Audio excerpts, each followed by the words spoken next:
Autism spectrum டிஸார்டர்னா இது ஒரு neuro developmental condition. அப்படின்னா பிரெயின் வளரும்போது வர ஒரு கண்டிஷன். இதில் வந்து எப்படி நாங்கள் பார்ப்போம்னா, டிலேடு ஸ்பீச் இருக்கும், இல்லைன்னா வந்து ரெப்பிட்டேட்டிவ் பிஹேவியர் இருக்கும், பண்ணுறதே திருப்பி திருப்பி பண்ணுவாங்க. ஐ கான்டாக்ட் இருக்காது. குழந்தை வந்து மற்றவங்கள வந்து நேராக பார்த்துட்டு பேச மாட்டாங்க. இதெல்லாம் இருந்தால் அது வந்து ஆட்டிசம் ஸ்பெக்ட்ரம் டிஸார்டரில் இதெல்லாமே வரும். இது எப்படி வரும்னு பார்த்தீங்கன்னா, இதுக்கு ஜெனட்டிக் அப்புறம் என்விரான்மெண்டல் கண்டிஷன் 2மே வேணும்.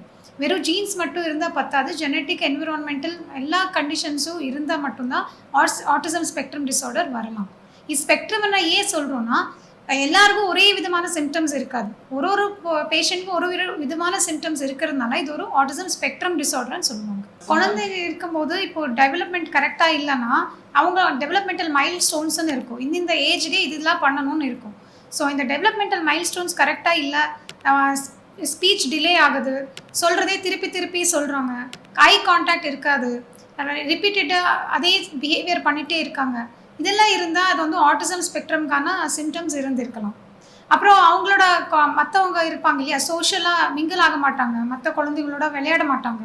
இதெல்லாம் இருந்தால் நாங்கள் வந்து ஆட்டிசம் ஸ்பெக்ட்ரம் டிஸார்டர்னு சஸ்பெக்ட் பண்ணலாம்.